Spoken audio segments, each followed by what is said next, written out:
श्री गुरु चरण सरोज रज निज मन मुकुरु सुधारी। बरनउँ रघुबर विमल जसु जो दायकु फल चारि। बुद्धिहीन तनु जानिके सुमिरो पवन कुमार।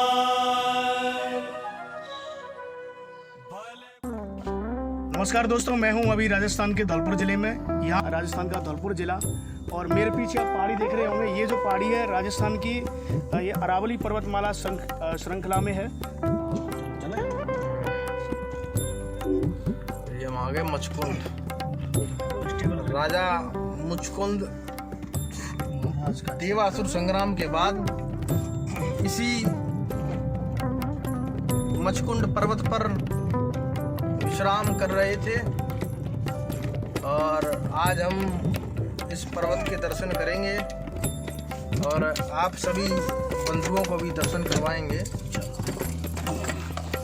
ये फोन भैया पकड़ना मेरा बाहर ऐसे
तीर्थयात्री देश विदेश से आते हैं और स्नान करते हैं।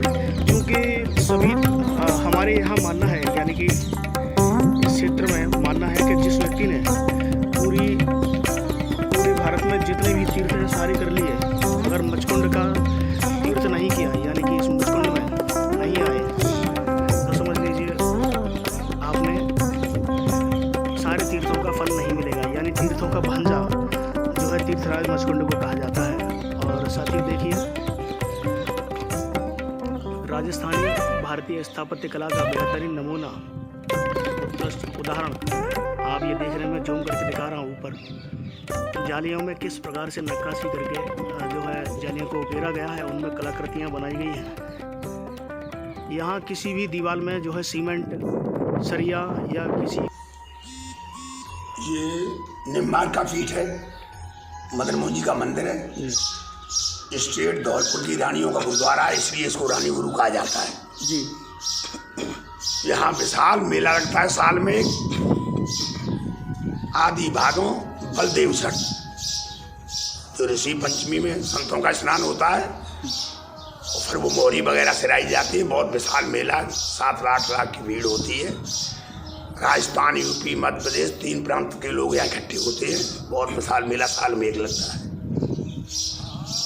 महाराज जी, ये कितना पुराना है ये राजा कीरत सिंह के समय एक अलग स्टेट बनी यहाँ धौलपुर की। जब राजा कीरत सिंह प्रथम राजा हुए यहाँ के, उन्होंने जगन्नाथ जी मंदिर की स्थापना कराई। उनकी रानी विदोखरनी थी, उन्होंने रानी गुरु की स्थापना कराई, जिसमें मदन मोहन जी हैं। अलग अलग दोनों महिलाओं के अलग गुरुद्वारे हैं और पुरुषों के अलग गुरुद्वारा है।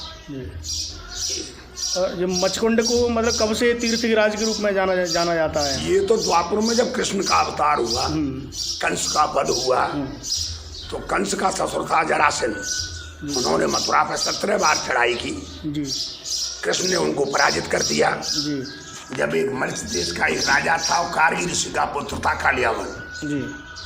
उनको ऐसा वरदान था कि तुम्हें सामने से कोई जीत नहीं सकता है, तो वो अपनी मदद के लिए उनको जरासंध लेके आए।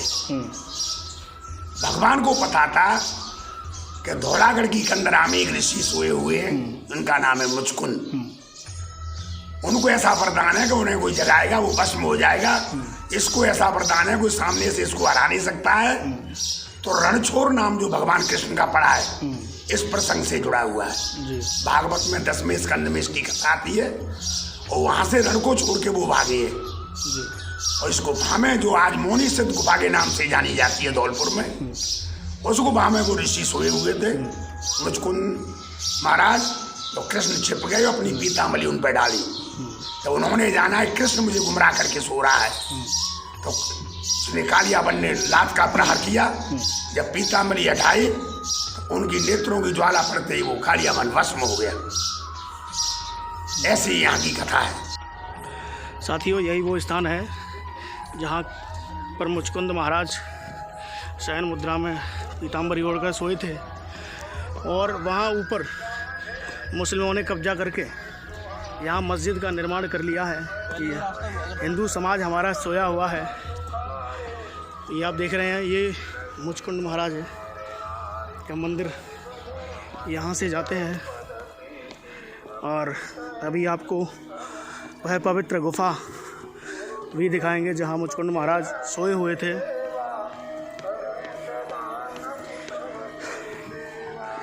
ऐसे धार्मिक क्षेत्रों का विकास होना चाहिए और हिंदुओं को जागरूक होना चाहिए अपने धर्म के प्रति।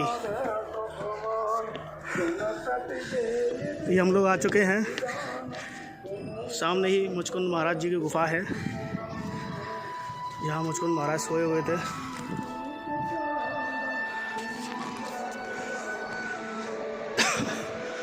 यह है मुचकुंद महाराज। ये जो गुफा देख रहे हैं जहाँ मुचकुंद महाराज यहीं पर सोए हुए थे और यही पूरी गुफा है।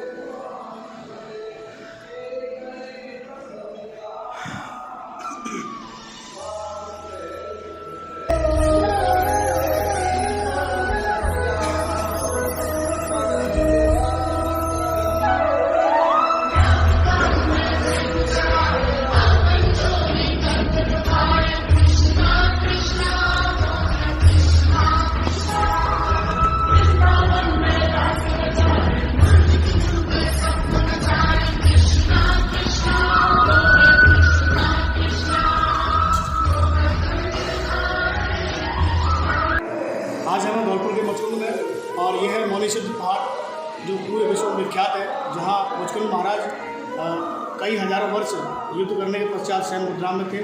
तो महाराज जी से हम जानते हैं कि मुचकुंद महाराज यहाँ कब सोए हुए थे और कब भगवान श्री कृष्ण यहाँ पर आए थे और कालियावन राक्षस का वध उन्होंने किया था।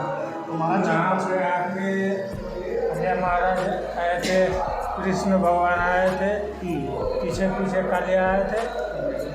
यहाँ यही गुफा है। हाँ, यही गुफा मुकुंद महाराज यहाँ सोए हुए थे। छोटी हो गई गुफा। हाँ, गुफा भी बंद है, यही सोए हुए और भी अंदर भी ऐसी तो ये बंद कैसे हुई गुफा अपने आप? बैठ गया पत्थर। अच्छा, पत्थर बैठ समय हो गया ना, 5-4 वर्ष से ज़्यादा हुआ। 5-4 वर्ष से ज़्यादा हुआ तो प्रकृति में पहाड़ों में परिवर्तन तो होगा ही। तो परिवर्तन के परिणाम स्वरूप ही गुफाओं का स्वरूप बदला है। तो बस यही चीज़ है। और साथियों, एक बात और बताना चाहूँगा, यहीं से ऊपर जो है जिहादियों ने, मुस्लिम आदताइयों ने यहाँ कब्जा किया हुआ है। और आप देखेंगे किस प्रकार से वहाँ मज़ार बनी हुई है। वो मज़ार भी मैं आपको समय आने पर दिखाऊंगा, अभी तो नहीं, फिलहाल अभी हमारे पास समय इतना नहीं है। लेकिन आप ये चीज़ समझिए, जितने भी हमारे हिंदू धार्मिक स्थल हैं उन सभी का संरक्षण संवर्धन करना हम सभी हिंदुओं की जिम्मेदारी है, सरकारों के हाथों में नहीं। हम सभी हिंदुओं को जागरूक होना पड़ेगा। इसलिए जितना हो सके अपने धार्मिक स्थलों की सुरक्षा करना स्वयं सीखिए। आने वाले समय में हमारी संस्कृति अन्यथा पूरी तरीके से विलुप्त होने वाली है। बस।